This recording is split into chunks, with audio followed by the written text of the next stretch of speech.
ওয়াহাবি কার নামের সাথে নিসবত করা হয় জানেননি গো? আরবের রিয়াদে, বর্তমান যেখানে রিয়াদ, ওই রিয়াদ অঞ্চলে একটা জায়গার নাম হলো নজদ। ওই নজদে একজন লোকের জন্ম হয়েছে। তার সম্পর্কে বুখারী শরীফ একটা হাদিস রয়েছে। আমার নবীজি দোয়া করতেছেন, আল্লাহুম্মা বারিক লানা ফি শামিনা, আল্লাহুম্মা বারিক লানা ফি ইয়ামানিনা। আল্লাহ আমাদের শাম দেশে এবং ইয়ামান দেশে বরকত নাজিল করুন। আমার নবীজি 3 বার করে শাম দেশ এবং ইয়ামান দেশের জন্য দোয়া করলেন। এর মধ্যে কিছু লোক দাবি করলেন, ক্বালু ইয়া রাসূলুল্লাহি ওয়া ফি নাজদিনা, নবী গো নজদের জন্য দোয়া করেন। নবীজি 3 বার শাম দেশ ইয়ামান দেশের জন্য দোয়া করেছে, নজদের জন্য দোয়া করে নাই।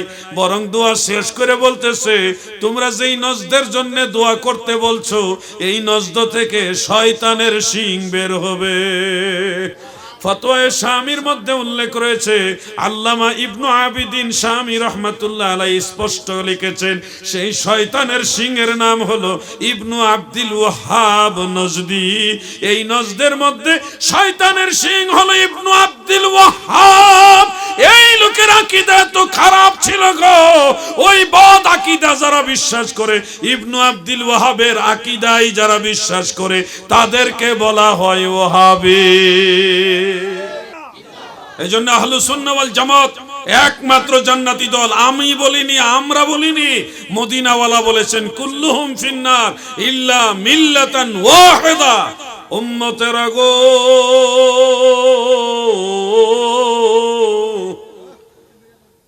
73 দলের মধ্যে 72 দল হবে জাহান্নামী, আর একটা দল হবে জান্নাতি।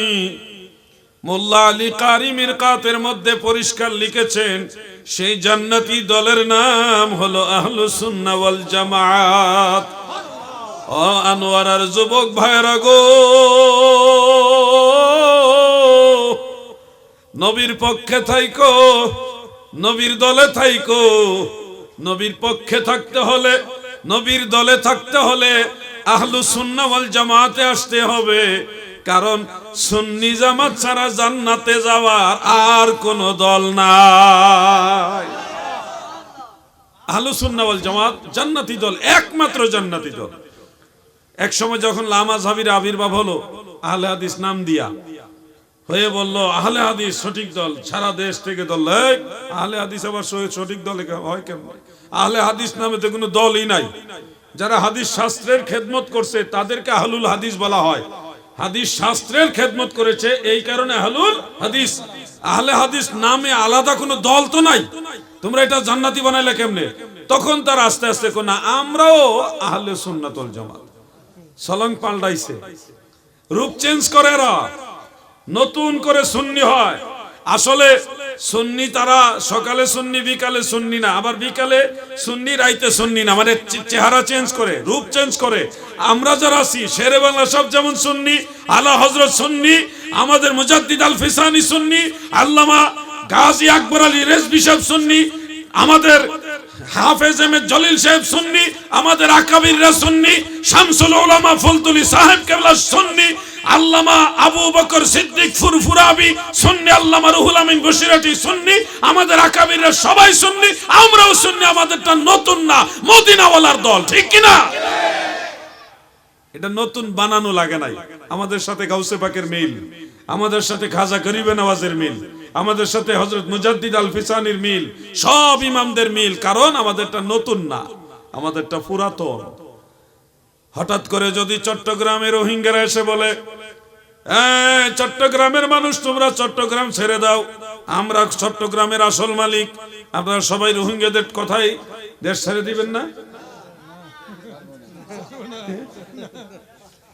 রোহিঙ্গারা এসে বললে কি দেশ ছেড়ে দিবেন? বাংলাদেশে যারা আহলুস সুন্নাহ ওয়াল জামাত, যারা সুন্নি, তারা হলো অরিজিনাল এই দেশের বাসিন্দা।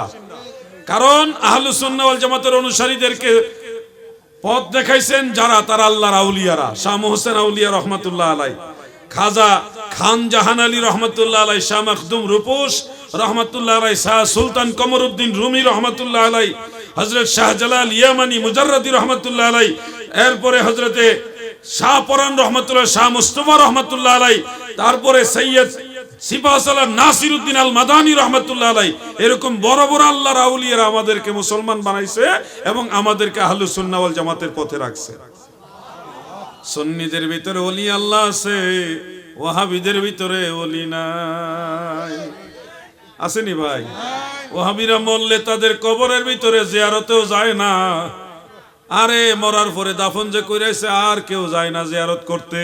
কিন্তু দেখো আল্লাহর ওলিরা সুন্নি জামাতের সব মুমিন মুসলমানরা আল্লাহর ওলিদের ইন্তেকালের পরে তাদের মাজার জিয়ারতে যায় কি যায় না?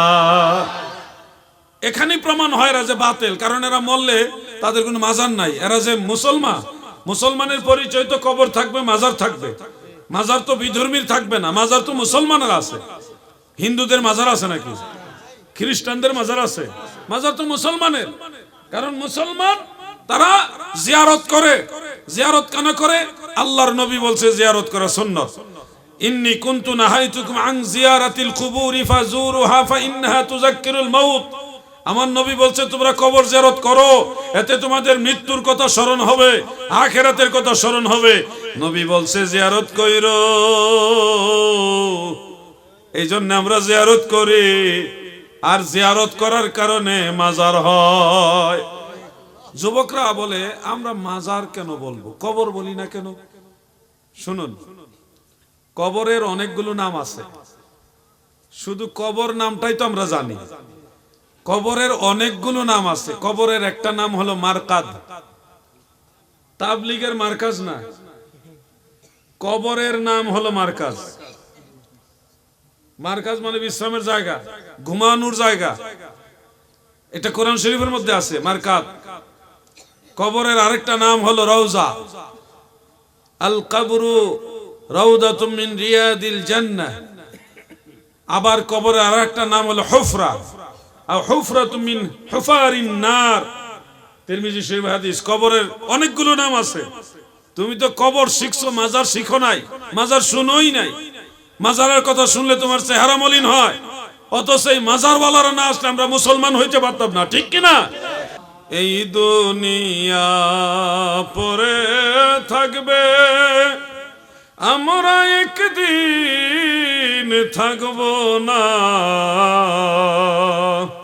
সবাই আমাদের ভুলে যাবে, নবী গো আপনি ভুইলেন না। আল্লাহুম্মা সাল্লি মারহাবা মুহাম্মদ ওয়া আলা আলি সাইয়্যিদিনা। আমার দাদু ভাইরা গভীর মনোযোগ। ফিতনার জমানা, আমাদেরকে সঠিক জিনিসটা জানতে হবে, সঠিক পথে চলতে হবে, অন্যথায় আখেরাতে আমরা ক্ষতিগ্রস্তদের অন্তর্ভুক্ত হয়ে যাব। আমি আপনাদেরকে বোঝাতে চাচ্ছি আহলুস সুন্নাহ ওয়াল জামাতের পথে থাকতে হবে, যেই পথে আল্লাহর ওলিরা ছিল। আপনাদেরকে এটাই বলতে চাচ্ছি, ওইভাবে জিকির করতে হবে যেভাবে আল্লাহর ওলিরা জিকির করেছে। আপনাদেরকে ওইটাই বোঝাতে চাচ্ছি দাদু গো, আল্লাহ সম্পর্কে, নবী সম্পর্কে, ওলিয়া উলিয়া সম্পর্কে ওই আকীদা রাখতে হবে যে আকীদা আহলুস সুন্নাহ ওয়াল জামাতের ইমামরা শিক্ষা দিয়ে গেছে। আকীদার মধ্যে মূল মেসেজ থেকে লাইনচ্যুত হওয়া যাবে না। ও যুবক ভাই আমার, মাজার বলি কেন এই বিষয়টা বলতেছিলাম। মাজার মানে হলো মাউদিউজ জিয়ারা, জিয়ারতের স্থান। যেই কবরকে মুসলমানরা বেশি বেশি জিয়ারত করে ওই কবরকে বলা হয় মাজার। দাদুরে, মাজার তো মুসলমানেরই থাকবে, কারণ মাজার হয় যেই কারণে ওইটার নাম হলো জিয়ারত। ওইটার নাম কি? জিয়ারত। এই জিয়ারত হিন্দুদের নাই, জিয়ারত খ্রিস্টানদের নাই, জিয়ারত বৌদ্ধদের নাই, জিয়ারত বিধর্মীদের নাই, জিয়ারত আছে মুসলমানের। এই জন্য মুসলমানের মাজার থাকবে, এটা স্বাভাবিক বিষয়। ও দাদু, বাংলাদেশে মাজার পাকা করলে কত কথা বলে আমরা ইবনে তাইমিয়ার দলের লোক, অথচ সিরিয়ার রাজধানী দামেস্কে বা আবু সগীরের মধ্যে দেখে আসছি ইবনে তাইমিয়ার কবরও পাথর দিয়ে পাকা করা। দামেস্কে হুজুর, ইবনে তাইমিয়ার কবর, ইবনু কাসির রাহিমাহুল্লাহর মাজার, এগুলি ইট দিয়ে পাথর দিয়া পাকা করা, অনেক সাহাবীদের মাজার পাকা করা। এমন কি আশ্চর্য হলো, দেওবন্দের বড় আলেম, দেওবন্দ মাদ্রাসার অন্যতম প্রতিষ্ঠাতা আবুল কাসিম নানুতুবি সাহেব, আবুল কাসিম নানুতুবি সাহেব, উনার কবরের পাশে সাইনবোর্ডে লেখা আছে মাজার মুবারক, মাজার মুবারক। ও ভাই, তুমি দেওবন্দি দাবি করছো, মাজার ভেঙে ফেলার জন্য আবার চিৎকার দিয়ে চেঁচামেচি করে মাজার ভাঙার জন্য আন্দোলন করছো, অথচ তোমার দলের মেইন হুজুরের কবরের পাশে লেখা আছে মাজার মুবারক। ইবনে তাইমিয়ার কবর কত উঁচা কইরা পাথর দিয়ে পাকা করা, এগুলি ভাঙো না কেন? ওগুলি ভাঙতে যাও না কেন? কয় হযরত আলী রাদিয়াল্লাহু আনহুর হাদিস শরীফের মধ্যে আছে মাজার ভেঙে সমান করে দিতে হবে। ভাই আমার, শেরে খোদা হযরত আলী রাদিয়াল্লাহু আনহুর মাজার হলো ইরাকের নাজাফ শহরে, আমি সেখানে গিয়েছি। নাজাফ আল আশরাফের মধ্যে শেরে খোদা হযরত আলী রাদিয়াল্লাহু আনহুর মাজারও পাকা করা। এখন তাহলে কি হযরত আলী রাদিয়াল্লাহু আনহু নিজেই নিজের হাদিসের বর্ণনা বুঝলেন না, অথবা তিনার অনুসারী যারা, ছাত্র যারা, তারা কি তাহলে ওনার হাদিস বুঝে নাই? নাহলে পাকা করলো কেমনে? ওনার মাজার পাকা করলো কেন? তার মানে হযরত আলী রাদিয়াল্লাহু আনহুর ছাত্ররা হাদিস বুঝে নাই, তুমি বুঝিনার করে বুঝিনা হইছো। সহিহ মুসলিমের মধ্যে আছে মাজার ভেঙে ফেলতে হবে, অথচ ইমাম মুসলিম ইবনে হাজ্জাজ রাহমাতুল্লাহ আলাইহির মাজার পাকা করা, ইমাম মুসলিম রাহমাতুল্লাহ আলাইহির মাজার পাকা করা। কয় আবু দাউদ শরীফ আছে, ইবনে মাজাতে আছে, বুখারী শরীফে আছে মাজার ভেঙে ফেলতে হবে, অথচ ইমাম বুখারীর মাজারও পাকা করা। ইমাম আবু দাউদ সিজিস্তানি রাহমাতুল্লাহর মাজার পাকা করা।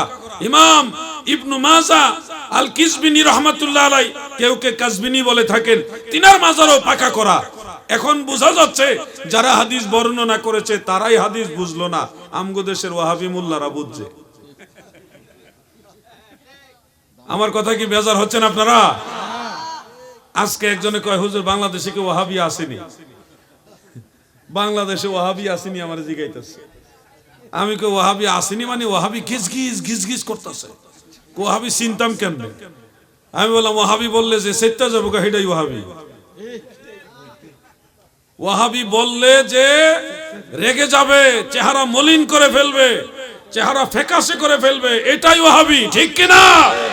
ওয়াহাবি ভালা না সুন্নি হইয়া থাইকো না, এগুলি আমরা বললে মানায় না।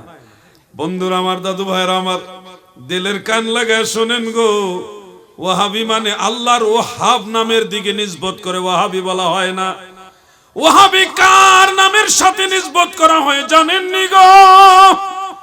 আরবের রিয়াদে, বর্তমান যেখানে রিয়াদ, ওই রিয়াদ অঞ্চলে একটা জায়গার নাম হলো নজদ। ওই নজদে একজন লোকের জন্ম হয়েছে, তার সম্পর্কে বুখারী শরীফ একটা হাদিস রয়েছে। আমার নবীজি দোয়া করতেছেন, আল্লাহুম্মা বারিক লানা ফি শামিনা, আল্লাহুম্মা বারিক লানা ফি ইয়ামিনা। আল্লাহ আমাদের শাম দেশে এবং ইয়ামান দেশে বরকত নাজিল করুন। আমার নবীজি 3 বার করে শাম দেশ এবং ইয়ামান দেশের জন্য দোয়া করলেন।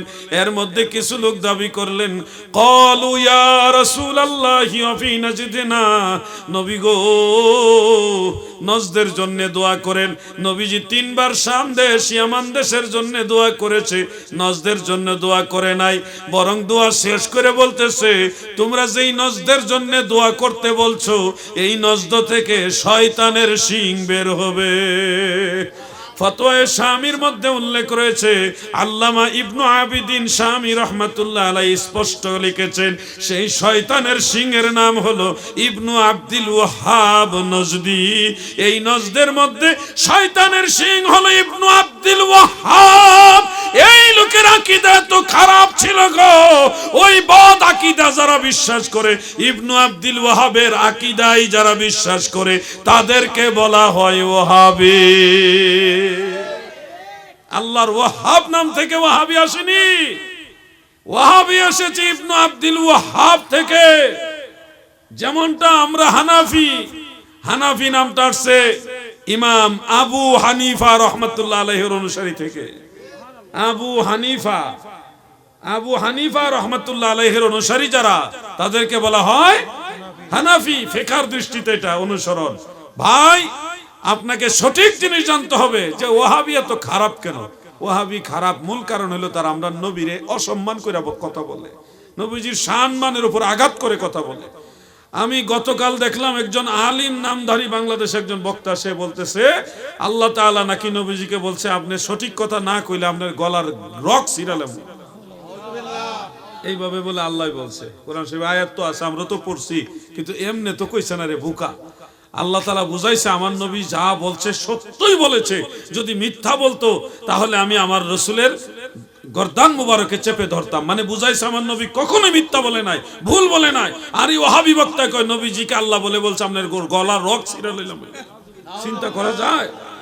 কখনো বলতেছে আল্লাহর নবী সাংবাদিক ছিল, নাউজুবিল্লাহ। কখনো বলে নবী আমাদের মতোই সাধারণ মানুষ, দুশে গুণে মানুষ, এই ধরনের বক্তব্য দেয়। কখনো বলে নবীজি মরা নবী, জিন্দা নবী বলা যাবে না, নবীজি মরে পচে গলে মাটির সাথে মিশে গেছে। কখনো বলতেছে আমার হাতের লাঠি দিয়ে মশা মাছি তাড়াইতে পারি, মুহাম্মদ সাল্লাল্লাহু আলাইহি সাল্লাম তার কবর থেকে সেটাও পারে না, তার কোনো পাওয়ার নাই। নাউজুবিল্লাহ বলেন। এইভাবে কখনো নবীজির শাফাত নিয়ে ইনকার করে, বিভিন্ন ভাবে নবীজির ইজ্জতের চাদর মুবারক দিয়ে টান দেয়। মদিনা মুনাওয়ারায় রওজা মুবারকে আমরা যাই, অনেকে বলে নিয়ত কইরা রওজা মুবারকে গেলে কবিরা গুনাহ হবে। আবার অনেক সময় বলে রওজা বলা হারাম, রওজা বলা হারাম, এটা পর্যন্ত তারা বলে। তাহলে আমার নবীজির কথা বললেই যারা নবীজির সম্মানের উপরে আঘাত করে, এরা নবীজির খাঁটি উম্মত হতে পারে না, পারে না, পারে না। ঠিক কিনা বলে? এরা দুশমনের রাসূল, গুস্তাখের রাসূল। এদেরকে বলা হয় ওয়াহাবি। যারা নবীজির সম্মানকে ছোট করে কথা বলে, এদেরকে বলা হয় ওয়াহাবি। আমরা কোরআন পড়ি, তারাও কোরআন পড়ে, একই কোরআনের কথা তারা বলে। দেখবেন আমরা কোরআন পড়ি, কোরআনের কোন সূরায় নবীর শান লেখা আছে, কোন আয়াতের মধ্যে নবীর ইজ্জতের কথা আছে, কোন আয়াতের মধ্যে কোন সূরার মধ্যে নবীজি আল্লাহ প্রদত্ত ইলম পাইছে, ইলমে গায়েব জানে, এটা বলি। কোন জায়গাতে আছে নবীজি আল্লাহ প্রদত্ত ক্ষমতায় পারে, নবী জানে, নবীজি সম্মান বড়, নবীজির এই ইজ্জত সেই ইজ্জত। একই কোরআনে আমরা নবীর সম্মান খুঁজে বের করলাম। আবার একই কোরআন তারা যখন পড়ে তখন খুঁজে কোন জায়গায় লেখা আছে নবী আমরার মতো মানুষ, কোন জায়গায় লেখা আছে নবী জানে না, কোন জায়গায় লেখা আছে নবী পারে না, ওই কোন জায়গায় আছে নবীজির গলা চিপা ধরতো, এগুলি খালি খুঁজে বার করে। কোরআন কিন্তু একটা, কিন্তু কেউ খুঁজে দোষ, কেউ খুঁজে গুণ। কথাটা বুঝছেন নি আপনারা? এই জন্য আমি মাঝে মধ্যে বলি গো, নবীজির শানের কথা বলবো রে কারে, নবীজির গুণের কথা বলবো রে কারে, নূরংশ দিবানা জঙ্গলায় ঠিকানা, ঘুরিয়া বেড়ায় নবী ধারে গোধারে, নবীজির শানের কথা বলবো রে কারে। নবী কান্ডারি হইয়া যাবেন তরি বাইয়া, কান্ডারি হইয়া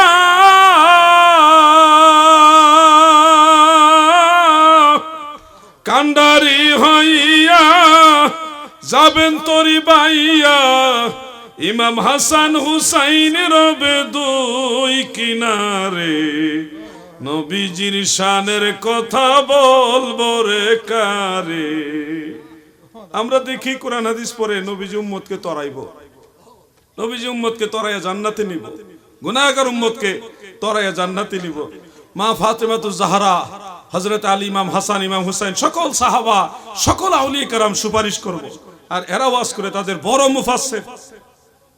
মুফাসসির ওয়াজ করতেছে। শাহজালাল শাহপরান্ত তর্কে নাথ স্বয়ং রাসূল করিম সাল্লাল্লাহু আলাইহি ওয়াসাল্লাম নিজেও তিনার কন্যা ফাতেমাকে বলবে, হাসান হুসাইনকে বলবে, হযরত আলীকে বলবে, হে হাসান, হে হুসাইন, হে ফাতেমা, হে আলী, আমি তোমাদেরকে জাহান্নামের আগুন থেকে বাঁচাতে পারবো না। তারা ওয়াজ করে কি মা ফাতেমা জাহান্নামে যাবে যে জাহান্নাম থেকে বাঁচানো লাগবে, হাসান হুসাইন কি জাহান্নামে যাবে যে বাঁচানো লাগবে? শেরে খোদা মাওলা আলীকে জাহান্নামে যাবে যে বাঁচানো লাগবে, আরে জান্নাতের মালিকানাই আল্লাহ তাদেরকে দান করছে, ঠিক কিনা বলে? জান্নাতের মহিলাদের সরদারনি খাতুনে জান্নাত মা ফাতেমা। জান্নাতে যত যুবক মারা যায় সমস্ত যুবকদের সরদার হলো ইমাম হাসান ইমাম হুসাইন। শেরে খোদা মাওলা আলী তো খোলাফায়ে রাশিদিন আহলে বাইত, উনাদের কি তরায়া জান্নাতে নেওয়া লাগবে নাকি? উনারাই তো উল্টা আমাদেরকে তরায়া জান্নাতে নিবে। ইমাম হাসান হুসাইনের দুই কিনারে নবীজির শানের কথা বলবো রে কারে, নবীজির গুণের কথা বলবো রে কারে। আহা, এই গজলগুলো পুরাতন গজল। আমি মাঝে মধ্যে বলি আমার খুব ভালো লাগে, আমি গাড়িতে বসে বসে গুনগুনায় গাই, আমার একটা মনের থেকে গাই, কোনো মানুষের খুশি করার জন্য না, মানুষের মনোরঞ্জনের জন্য না, অরিজিনাল মন থেকে ওগুলি ফিল করি। আমি জেলে যাওয়ার আগে একটা গজল গাইছিলাম, যেটা জেলে যাওয়ার পরে খুব বেশি ভাইরাল হয়েছিল। ভাইরাল কি আমি তো বুঝতাম না, আমি গাইছি আমার নবীর মহব্বতে। আমার হাতে করা পায়ে বেড়ি, আমি আসামি ফেরুয়ারি, আপনার কোর্টে নবী জামিন চেয়েছি, রহমাতাল লিল আলামিন, আপনি উম্মতের জামিন, গুনাহগার উম্মতের আপনজন। আল্লাহর নবী নূরের নবী গো, আপনি নবী আমার জীবনের জীবন। আল্লাহুম্মা সাল্লি আলা সাইয়্যিদিনা মাওলানা মুহাম্মাদ ওয়া আলা আলি সাইয়্যিদিনা